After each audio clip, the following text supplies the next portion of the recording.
I love you হুজুর। ওয়ালাইকুম আসসালাম। শুরুতে আই লাভ ইউ লিখেছে। আচ্ছা, এটা প্রমাণ হিসেবে দেখাই দেই। এই যে আই লাভ ইউ লিখেছে। আচ্ছা, এটা ভালোবাসার জন্য সে লিখেছে। কেমন আছেন? আচ্ছা, আলহামদুলিল্লাহ ভাই, ভালো আছি। আমার একটি মেয়ে খুবই পছন্দ ও আমি তাকে মন থেকে ভালোবাসি। আমি এই হারাম ভালোবাসা থেকে বাঁচতে চাই। এখন আমার করণীয় কি? এই হারাম রিলেশন থেকে বেঁচে থাকার জন্য কিছু উপদেশ দিন আমাকে।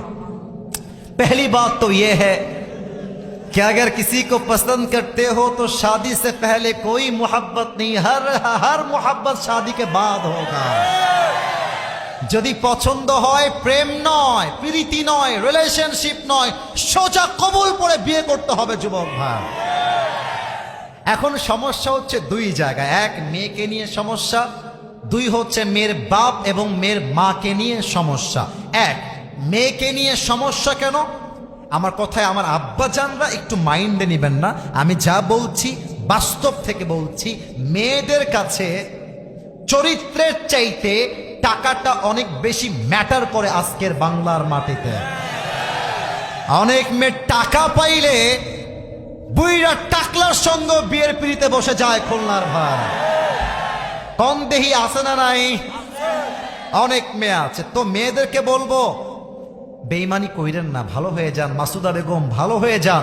আপনি ভালো হলে আমার যুবকরাও ভালো হয়ে যাবে।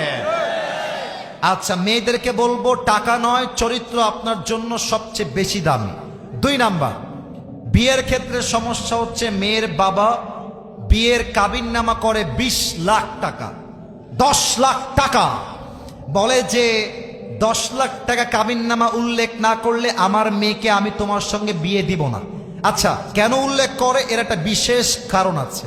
আব্বা বলে, তুমি যদি আমার মেয়েকে ছেড়ে দাও, আমার মেয়ে কই যাবে, কি করে খাবে? তুমি 10 লাখ টাকা কাবিননামা লেখো। আমার আব্বা জান, আপনি যদি মেয়ের বিয়ে দেওয়ার আগেই ডিভোর্স নিয়ে চিন্তা করেন, বিয়ে দেওয়ার আগেই তালাকের চিন্তা করেন, আপনার মেয়ের বিয়েতে বরকত আসবে কেমন করে বলেন? সবাই আপনারা বলেন। এই কাবিননামা কঠিন হওয়ার জন্য জেনা সহজ হয়ে গিয়েছে, বিয়েটা কঠিন হয়ে গিয়েছে, ঠিক কিনা বলেন? 3 নাম্বার কথা আমার যুবকের জন্য, বাবু দেখো, তুমি বলেছো হারাম থেকে বাঁচতে চাও, এটা বড্ড ভালো কথা। ওর মনের মধ্যে একটা অনুশোচনা আছে, তাই সে প্রশ্ন করেছে।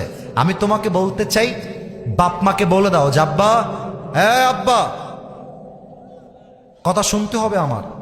আব্বা শোনো, তুমি যদি আমার এমনি বিয়ে না দাও, আমি কিন্তু হারাম কাজ করে ফেলবানি আব্বা। কথা সত্যি না মিথ্যা বললাম বলো? আর আব্বা, তুমি যদি আমার সঠিক সময় বিয়ে দিন না আসাও, আমি যদি কোনো আকাম করতে গিয়ে ধরা খাই, সব দোষ তোমার আমি দিবানি।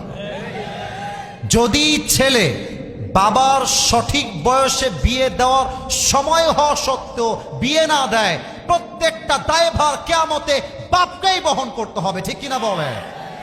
আল্লাহ যুবককে হারাম থেকে বের হয়ে এসে যেন হালালে আসতে পারে, আল্লাহ সেই তৌফিক দান করুক। পড়েন সবাই আমিন।